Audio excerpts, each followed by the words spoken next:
두 사람이 성령의 보내심을 받아 실루기아에 내려가 거기서 배를 타고 구브로에 가서 살라미에 이르러 하나님의 말씀을 유대인의 여러 회당에서 전할새 요한을 수행하원으로 두었더라.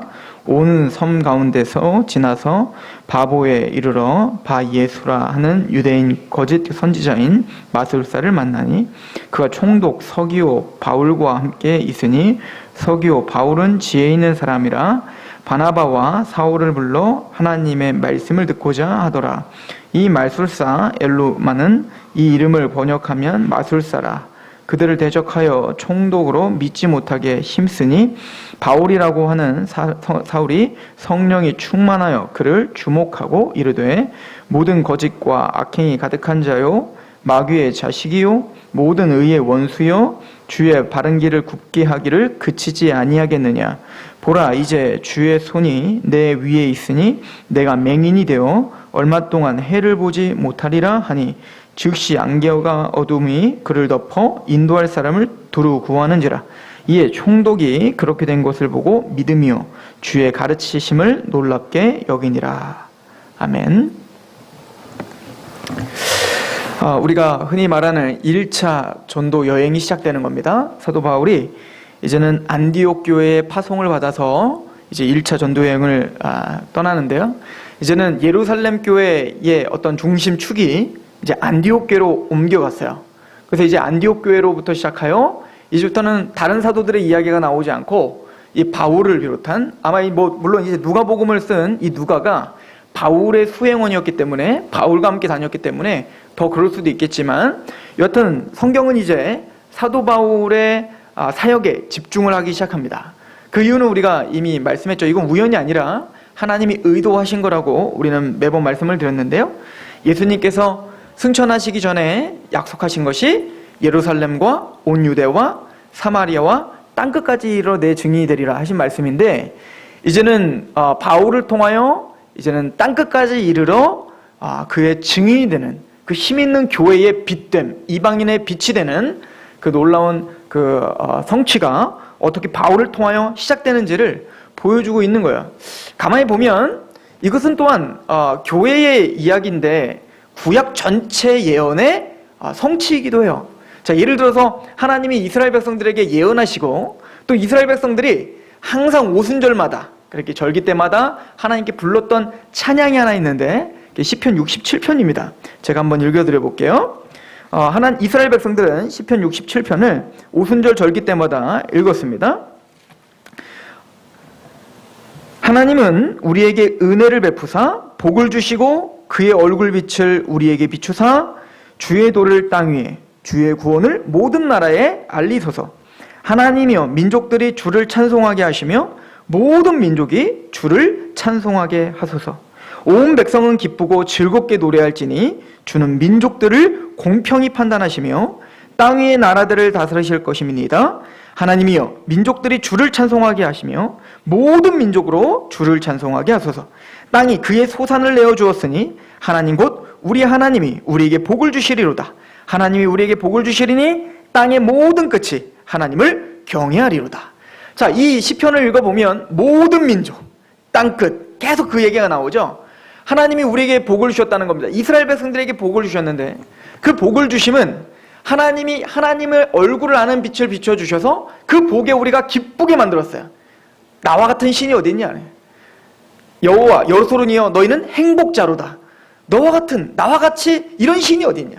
너희를 위해서 끝까지 포기하지 않고 너희를 위해서 홍해를 가르고 너희를 구원하기 위해 그렇게 섭리함으로 너희를 구원하는 이런 신이 어디 있냐. 더 적극적으로 말하면 자기 아들을 죽이기까지 죄인된 하나님의 백성이 아닌 원수되었던 자를 구원시키는 하나님이 어디 있냐. 그렇게 하나님이 이스라엘을 구원시키고 그렇게 하나님이 이스라엘 백성들에게 하나님의 말씀을 주신 하나님의 얼굴 아는 빛을 비춰주신 이유가 뭐라고요?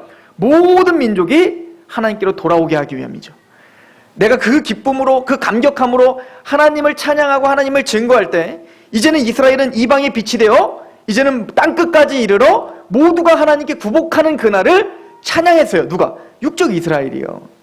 이것은 아브라함에게 주셨던 복이기도 했죠. 내가 너에게 복이 되며 복을 주며 너는 복의 근원이 되라. 네가 복이 되라는 거 아닙니까? 쉽게 얘기해선 너희가 복음을 듣고 하나님을 알고 그것이 진짜 복이라는 걸 알았다면 더 나아가 네가 복의 근원이 되라. 너를 통하여 땅끝에 있는 모든 자가 너를 통하여 후원을 받게 될 것이다. 그래서 이스라엘 백성들을 출애굽시키고 하나님이 이스라엘 백성들을 그 감격스러운 기적으로 구원을 시키고 이스라엘에게 출애굽기 19장이 뭐라고 하냐면 너희는 제사장의 나라야 라고 표현을 하고 있죠. 즉 뭐죠? 제사장의 나라는 하나님과 죄인을 연결하고 하나님과 죄인을 화목하게 하는 중간자 역할이 누구예요? 제사장이잖아요. 그런데 이스라엘이 하나님이 그들을 택하시고 부르시고 그들을 구원시킨 이유가 그들이 뭐 잘나서도 아니었죠? 자격이 안 된다고 했어요. 내가 너희를 택함은 너희가 공의로워서가 아니다. 내가 너희를 택하면 수요가 많아서가 아니라 내가 너희를 택한 것은 너희가 정직해서도 아니다. 이게 신명기에 있는 말씀입니다. 내가 너희를 택한 건 아브라함과 이삭과 야곱에게 하신 약속을 내가 이루려 함이라. 그러니까 너희에게 자격이 있지 않다는 거예요. 그런데 아무 자격이 없는 가장 작고 연약하고 목이 굳은 너희를 택한 이유는 그럼에도 불구하고 하나님이 얼마나 크신 능력과 은혜로 너희를 구원시켰고 그 감격 속에서 하나님은 이런 분입니다 라고 찬양할 때 너희의 찬양을 통하여 너희의 새 노래를 통하여 너희의 구원의 감격을 통하여 모든 민족이 땅끝까지 이르러 다 너희에게 구복하는 그날을 기다리고 있었던 겁니다. 그런데 드디어 그 일이 지금 사도 바울을 통하여 즉 초대교회를 통하여 지금 성취되고 있는 그 감격스러움을 누가는 기록하고 있다는 얘기인 거예요. 사도 바울이 이 큰 일을 하기 위하여 부름을 받았을 때 우리는 지난주에 상고해봤듯이 성령님께서 교회에게 말씀을 하셨습니다. 그죠? 아마 선지자들 통해서 말씀하셨든 아니면 마음적으로 말씀하셨든 모든 교회가 하나님이 사울과 바나바를 세우기를 원한다라고 하는 확신을 주셨습니다. 그럴 때 이 바울과 바나바는 기다렸다는 듯이 그 말씀 앞에 순종합니다. 그죠? 근데 재밌는 건 누구의 파송을 받죠? 바로 교회의 파송을 받는 거예요. 그러니까 하나님 말씀을 주실 때 꼭 교회를 통해서 그 질서를 어기지 않는다는 겁니다. 하나님의 교회를 통해서 함께 말씀하시고 하나님의 교회를 통해서 함께 파송하시고 하나님의 교회를 통해서 어떻게 하고 계시는 거예요? 그 일들을 진행하고 계시는 것을 우리는 명심하셔야 됩니다. 그리고 또 이 일을 위해서 우리는 얼마나 하나님께서 치밀하게 계획하고 준비하고 있는지를 봅니다. 여러분들 어떤 것을 해야 됩니까? 이 큰일 하나님이 이제는 예루살렘을 넘어 온 유대를 넘어 사마리아를 넘어 땅끝까지 이르러 하나님의 증인이 되리라 하신 이 말씀을 이루시기 위해서 하나님은 바나바라고 하는 귀한 사람을 준비시켜 놓고 있었죠. 이 사람은 구브로 출신이에요. 그래서 오늘 사실은 1차 전도 여행을 안디옥에서 딱 출발하자마자 여러분들 여기 이제 그 지도가 보이시죠? 여기가 이제 여기 바다예요. 여기 예루살렘이 있고요. 안디옥은 요 위에 있는데요. 이 안디옥에서 출발을 하면 이 바다에 여기 여기 구브로라고 하는 그 섬이 하나 있어요. 근데 이 섬으로 제일 먼저 간 거예요. 왜 그랬을까요? 아주 자연스럽습니다. 누구의 고향이죠? 바로 바나바의 고향이에요. 그 구브로는 아마 믿는 사람들, 바나바처럼 믿는 사람들이 있었지만 전체적으로 믿지는 않았던 지역이었던 것 같습니다. 그러니까 바나바는 아마 바울과 바나바가 처음에 출발했을 때는 누가 리더였냐면 바나바가 리더였어요. 근데 이제부터는 이제는 용어가 좀 바뀌어요. 이제 바나바와 사울이라고 말하지 않고 이제는 좀 있으면 이제 바울과 바나바로 바뀝니다. 이제는 이제 전도 여행을 다니면서 점점 누가 더 유력한 지도자가 되냐면 바울이 됩니다. 그래도 오늘 말씀에 좀 우리가 지적해야 될 게 뭐냐면 사울이라는 이름을 쓰지 않고 이제는 뭘로 이름을 바꾸죠? 바울이라 말합니다. 바울이라 부르는 사울이라 부르는 바울 이렇게 이야기를 하는데 그래서 우리가 보통 사울이 바울 되게 해주십시오 이렇게 기도를 해요. 그죠? 사실은 그건 맞는 얘기가 아니에요. 그러니까 사울이라고 하는 자가 회심을 했더니 바울이 된 건 아니에요. 그 당시에는 특히 이제 그 바울 같은 경우는 로마 시민권자였기 때문에 이름이 두 가지가 있었어요. 히브리식 이름과 헬라식 이름, 로마식 이름이 있었단 말입니다. 자, 예를 들어서 오늘 마가라고 부르는 그 마가도 오늘 보면 요한이라는 이름을 써요. 마가 요한 이렇게 말한단 말입니다. 마가라는 이름은 로마식 이름이고 요한이라는 건 히브리식 이름인 거예요. 자, 바나바도 마찬가지죠. 바나바의 원래 이름이 뭡니까? 요셉 바나바란 말입니다. 그러니까 원래 바나바의 이름은 요셉이고 바나바는 헬라식 로마식 이름이란 말입니다. 그러니까 그 디아스포라에 있었던 그 유대인들은 자기의 이름을 원래 히브리식 이름을 짓고 그리고 로마식 이름에 별칭을 붙였던 것이 관례였단 말입니다. 그러니까 바울이 왜 그랬냐면 지금까지는 어때요? 히브리인들과 접하여 히브리인들에게 복음을 전했기 때문에 사울이라는 이름을 썼던 거예요. 그런데 이제부터는 이 구브로까지 가서 이제는 누구에게 전도하기 시작하는 겁니까? 이제 본격적으로 이방인 전도가 시작되기 때문에 그의 이름을 이제는 뭐로 칭하기 시작하는 겁니까? 로마식 이름인 바울이라는 이름으로 쓰고 있는 거예요. 그래서 오늘 본문에 보면 그 구브로의 총독 이름도 뭐예요? 바울이죠. 바울은 특별한 이름이 아니라 원래 그 당시 로마 사람들이 많이 쓰던 용어예요. 그래서 이 원래 이름은 세르기우스 파울루스, 이 그 서기오 바울이라고 써 있는 그 총독 이름이 원래는 세르기우스 파울루스라고 말하니까 이제 로마 사람 같잖아요. 그런 것처럼 바울의 원래 이름이 파울루스인 거예요. 로마 시민권자로서 로마 이름이 있었던 거죠. 자, 그런데 우리는 하나님께서 이렇게 이방인의 전도를 위해서 얼마나 기가 막히게 바울을 준비해 주셨고 또 바나바를 준비했는지 우리는 이미 성경을 통해 상고했단 말입니다. 그리고 오늘 이 복음의 사람이 구브로에 갔을 때 누구를 만나죠? 준비된 자 총독 파울루스를 만나는 겁니다. 근데 이 사람은 지혜가 있어서 바울과 바나바가 복음을 전하는 걸 듣고 어떻게 하냐면 당장 그들을 데려와서 그 복음을 듣고 싶어 하는 거예요. 이러기가 쉽지 않잖아요. 이방인이고 하나님도 모르고 또 뭔가 아무것도 모르는 사람인데 그냥 바울과 바나바가 전하는 그 말, 뭔가 영적인 말인 것 같고 하나님을 전하는 것 같고 자기가 듣지 못했던 어떤 그 영적인 어떤 진리를 전하는 것 같은데 그것이 그냥 매력적으로 보이는 겁니다. 즉 복음을 갖고 있는 하나님의 사람들은 어디를 가든 반드시 하나님이 준비한 영혼들을 불러주시게 되어 있어요. 하나님은 바울과 바나바를 그렇게 하나님이 기가 막힌 섭리로 하나님은 바나바를 다메섹에서 만나게 하시고 또 그 전에 뭡니까?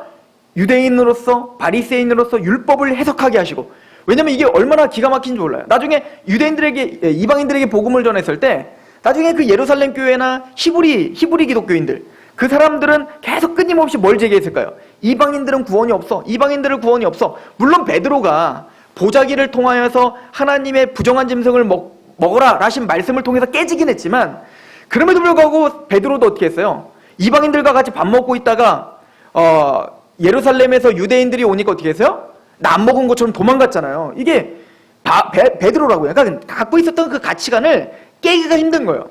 그럴 때 바리새인 중에 바리새인이었던 이 바울이 지금까지 자기가 배웠던 율법을 그리스도의 관점으로 해석해내고 또 그 그리스도의 관점으로 그 율법이 왜 완성되었는지 그래서 이방인들이 복음을 전파하는 것이 얼마나 합당한 일인지 성경적인 기반으로 설명해줘야 될 유능한 지도자가 필요했단 말입니다. 그러니까 하나님은 누구를 사용하신 거예요?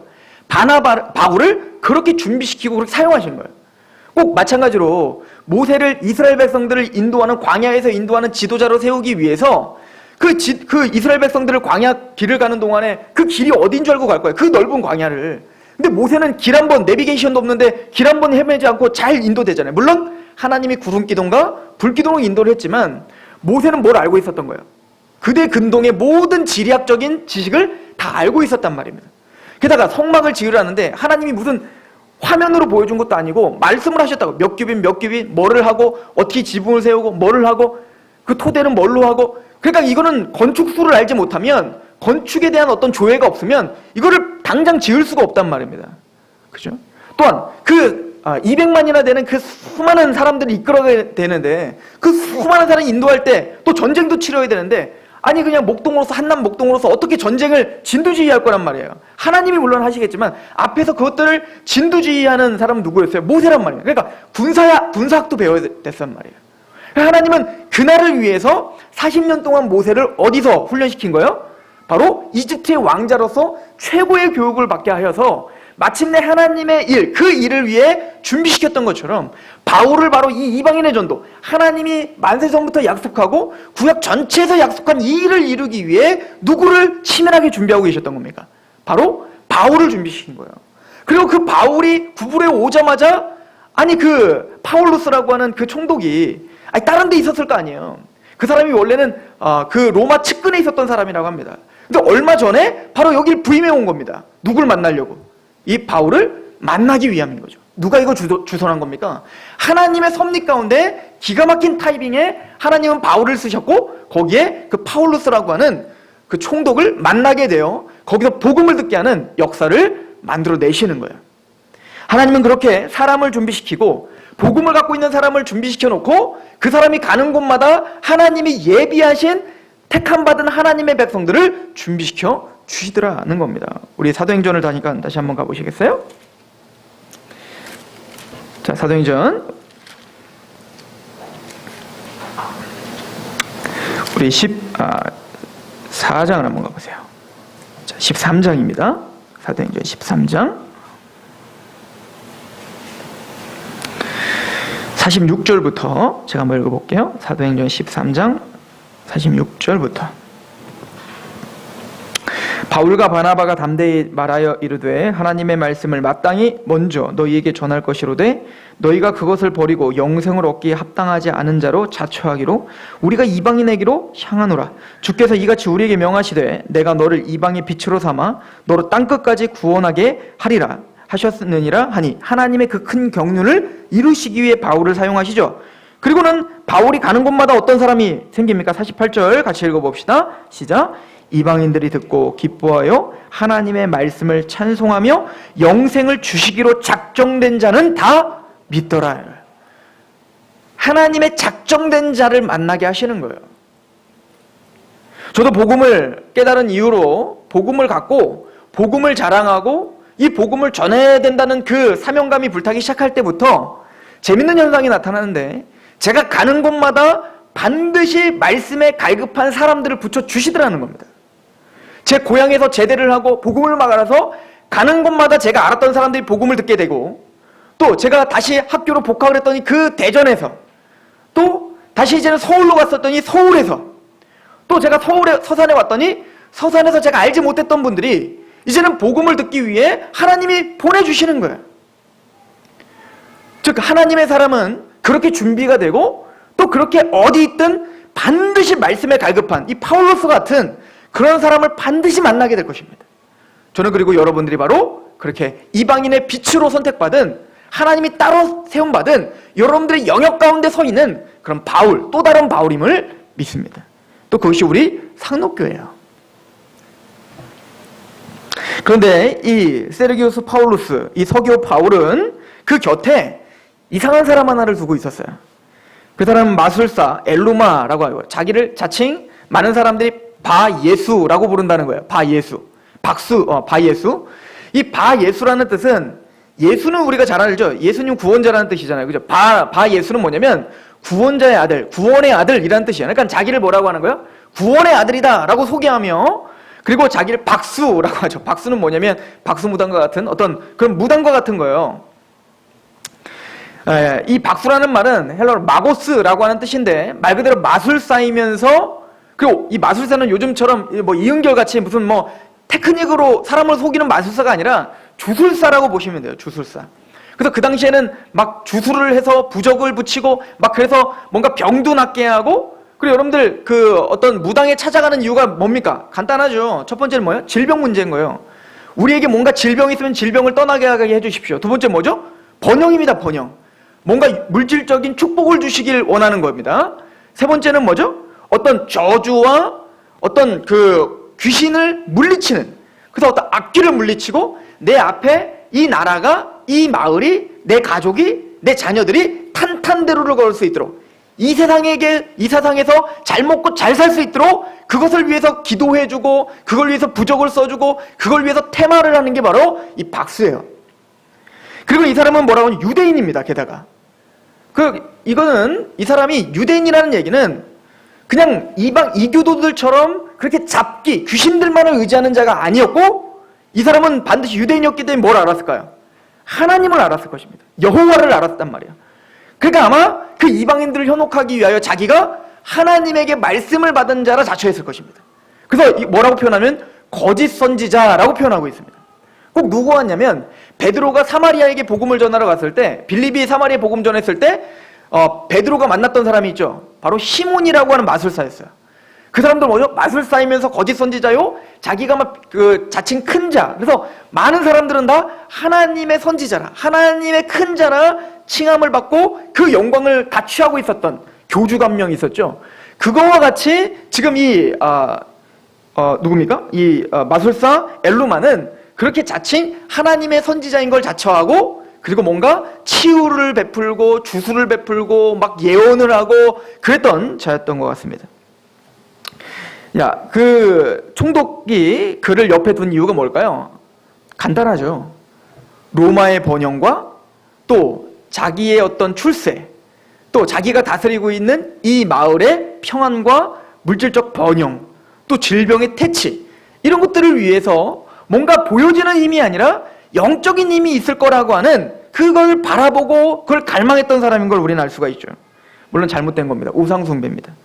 그런데 그 엘루마를 옆에 뒀지만 성경은 그를 뭐라고 하냐면 그 바울은 지혜 있는 자였다라고 이야기합니다.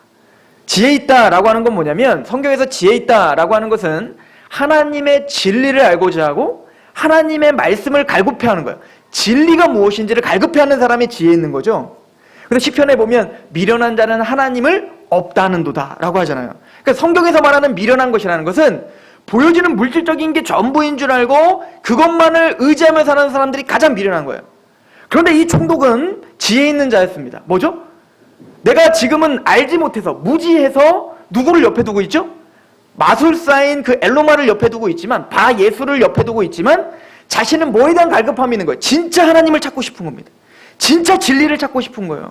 정말 그런 사람들이 있어요. 우리도 복음을 전하다 보면 어떤 사람들은 뭔가 종교에 심취를 하고 교회는 안 다니는데 뭔가를 믿는 사람들이 있단 말입니다. 성경은 그를 지혜 있다라고 합니다. 그리고 정말로 그가 이제는 바울과 바나바를 불러서 그 복음, 하나님의 말씀을 듣고자 하죠. 그래서 네가 나에게 하나님의 말씀을 전해달라라고 이야기를 합니다. 바울과 바나바는 너무나 기가 막혔을 겁니다. 하나님이 준비된 영혼이라 생각했을 것입니다. 그랬더니 누가 그거를 막죠? 바로 이 마술사 엘로마가 그들을 방해합니다. 오늘 말씀해 보시면 아주 구체적으로 나와 있죠? 자, 우리 그 사도행전 우리 13장에 가보시면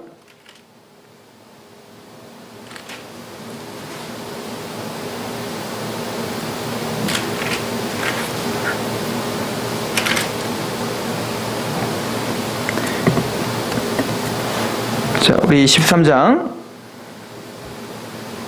우리 8절까지 한번 읽어봅시다. 시작.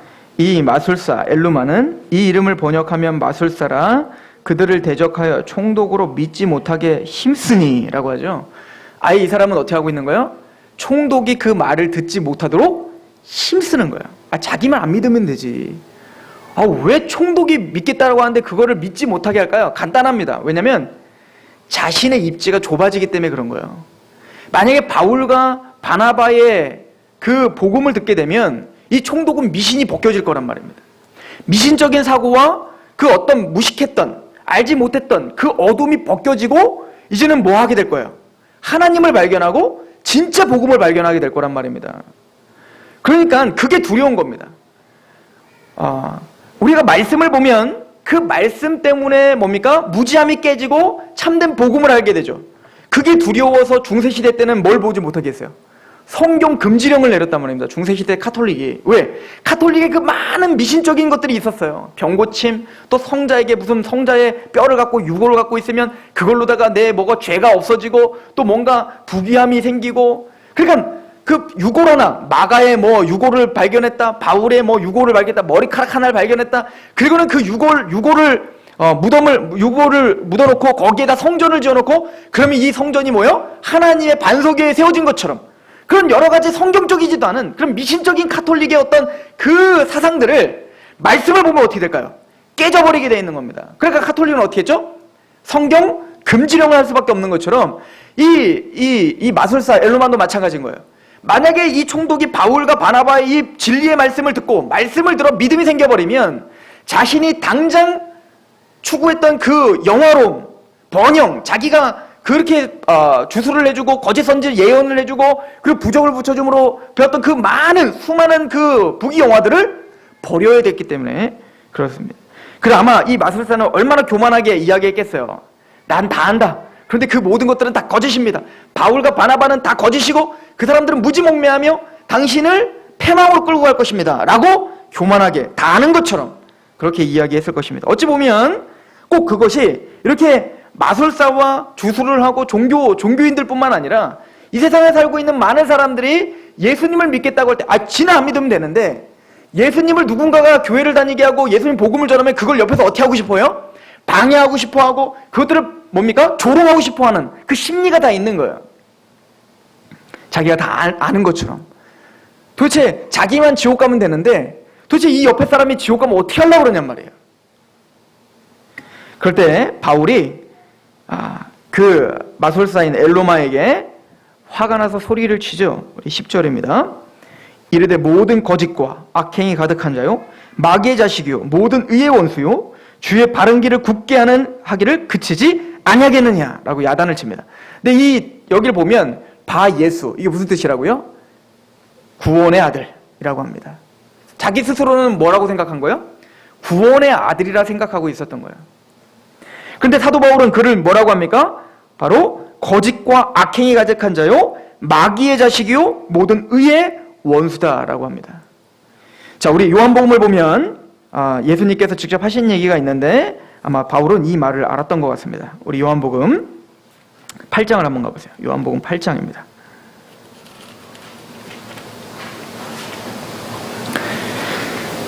(42절)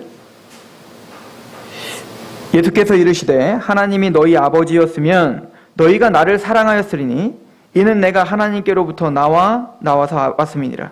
나는 스스로 온 것이 아니요 아버지께서 나를 보내신 것이라.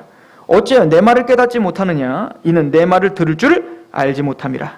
너희는 너희 아비 마귀에게서 났으니 너희 아비의 욕심대로 너희도 행하고자 하느니라. 그는 처음부터 살인자요 진리가 그 속에 없으므로 진리에 서지 못하고 거짓을 말할 때마다 제 것으로 말하나니 이는 그가 거짓말쟁이요 거짓의 아비가 되었습니다. 내가 진리를 말함으로 너희가 나를 믿지 아니하는도다. 너희 중에 누가 나를 죄로 책잡겠느냐? 내가 진리를 말하는데도 어찌하여 나를 믿지 아니하느냐? 하나님께 속한 자는 하나님의 말씀을 듣나니 너희가 듣지 아니함은 하나님께 속하지 아니하였음이로다. 지금 사도 바울이 바로 그 엘로마에게 선포한 게 그겁니다.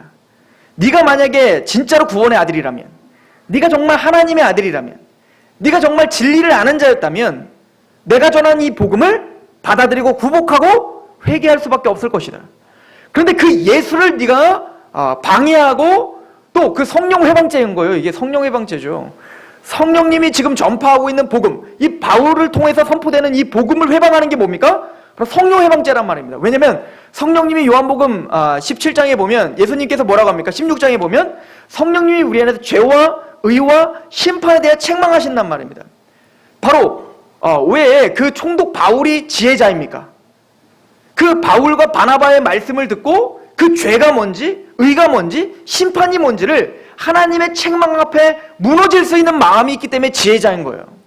그런데 바울은 어떻죠? 마술사 엘루마는 어떻죠? 스스로는 모든 걸 다 꿰뚫고 있는, 그렇겠죠. 항상 총독이 어때요? 총독 위에 서서 모든 인생의 모든 전반을 다 아는 것처럼, 하나님도 다 꿰뚫어 보는 것처럼, 영을 다 아는 것처럼 지금 누구에게 얘기하고 살았겠어요? 총독에게 이야기하며 살았을 거 아닙니까? 높은 자리에 서서. 그런데 자기가 본다고 하니 그는 뭐요? 보지 못하는 자요? 또 그 총독은 뭡니까? 지금 내가 안 보입니다. 바울이요, 바나바요, 나에게 와서 하나님의 말씀을 좀 알려주십시오 하니 그가 보는 자가 되는 거예요. 그가 바로 지혜 있는 자가 되는 거죠. 예수님이 바리새인과 서기관들에게 너희가 본다고 하니 너희는 맹인이고 또 소경은 내가 안 보인다고 하니 그들이 보는 자다라고 하는 말씀처럼. 그래서 바울이 특단의 조치를 취합니다. 사도 바울이 오늘 말씀해 보시면 우리 11절을 보세요. 사도행전 13장 11절을 보시면 이렇게 명하죠.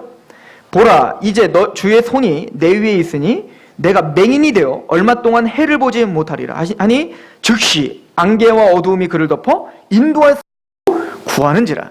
항상 이 엘루마는 어떤 사람이라고 생각했어요? 내가 인생을 인도하는 사람이라고 생각했다고요. 영적인 진리 가운데로 내가 승리하게 하는 사람이라고 생각했다고요. 자기는 바 예수라고 생각하고 살았다고요.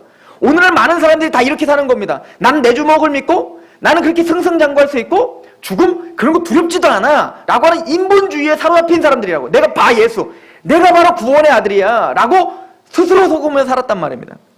바울은 그에게 어떻게 한 겁니까? 맹인이 되게 한 겁니다. 순간적으로. 왜 그랬을까요? 아마 사도 바울은 자신이 생각났을 것입니다. 자신도 바리새인으로서 다 아는 것처럼 예수를 핍박하며 살았단 말입니다. 그랬던 자기를 예수님은 어떻게 했죠?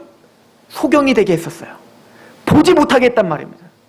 그래서 이 바울도 다 아는 것처럼 여겼던 바울도 이제 뭡니까? 사람들의 의지하지 않으면 살 수 없다는 걸 깨닫게 된 겁니다. 그리고는 하나님이 빛을 비춰주셔서 다시 눈을 뜨게 하셨고 그때는 그 예수를 믿는 자가 되었죠. 바울은 아마도 이 마술사 엘루마를 그냥 죽이고 저주하기 위함이 아니었던 것 같습니다. 오늘 보면 잠시 동안 맹인이 되게 하라라고 합니다. 그러니까 평생 맹인이 되게 한 게 아니라 잠시 동안 맹인이 되게 했다는 거예요. 왜 그랬을까요? 바울은 나는 보지 못한다는 것을 깨닫는 자가 되길 원했던 거예요. 네가 아무리 그렇게 모든 걸 다 아는 것 척하고 네가 그렇게 하나님이 아닌 다른 것을 의지하며 그렇게 거짓 선지자처럼 그렇게 살았고 남들을 인도하는 선생인 것처럼 살았지만 당장 맹인이 되라 라고 한 겁니다. 이 사람이 예수님 믿었을까요? 그건 몰라요. 그것은 답이 나오지 않기 때문에 그렇습니다. 그러나 적어도 바울의 마음은 이해가 갑니다. 바울은 바로 그렇게 내가 다 아는 것처럼 여기는 그에게 맹인이 되어 이제는 자기의 낮아짐을 알고자 하는 그런 은혜를 또 긍휼을 베풀었던 것 같습니다. 적어도 이 사건을 통해서 바로 이 서기오 바울, 총독이었던 서기오 바울은 예수님을 믿게 되었다라고 오늘 성경은 가르쳐주고 있습니다. 사실은 이 총독 서기오 바울이 믿었다라고 하는 것이 도대체 어떤 믿음이냐는 여전히 논쟁거리가 있어요. 왜냐하면 성경이 여기서 멈추고 바울이 그냥 떠나버리니까 이 서기오 바울이 믿었다는 게 정말 큰 능력을 믿고 와 예수님을 따라다녔던 그 큰 무리처럼 오병이어 기적과 여러 가지 기적이니까 와 저분이 메시아인가 라고 따라다녔던 믿음이었냐, 아니면 진짜 십자가를 알고 정말 하나님을 믿는 신앙이었냐는 우리가 정확하게는 알 수 없으나 아마도 거듭난 그 믿음이 이 가정에게 찾아왔을 것입니다. 그래서 신학자들은 아마 성경인 기록이 없지만 역사책을 뒤져보면 이 사람의 가족들 중에 나중에 훗날 가족들 중에 크리스찬들이 된 가족들이 있다라고 하는 힌트들이 있다라고 또 여러 가지 논문들이 나오게 됩니다. 저는 오늘 말씀을 통해서 세 가지를 좀 정리하고 갔으면 좋겠습니다. 첫 번째는 하나님이 구브로를 살리고 이 총독 이 바울을 서기오 바울을 살리기 위해 하나님은 그 전부터 바울과 바나바를 준비시켰습니다. 말씀의 사람이 되게 했고요. 그런 말씀이 되게 대한 그 바울과 바나바를 하나님은 파송하셔서 하나님의 때에 이 총독을 만나게 하셨고 택함 받은 하나님의 백성 이 총독은 마음이 무너져 복음을 받아들이게 되었습니다.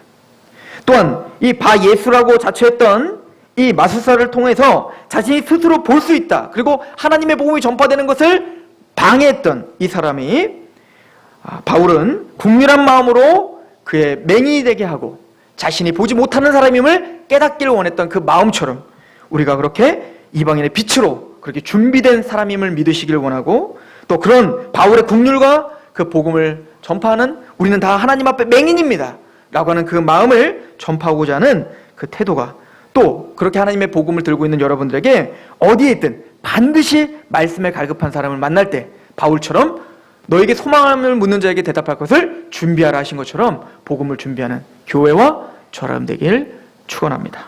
기도하겠습니다. 하나님 아버지 너무나 감사합니다.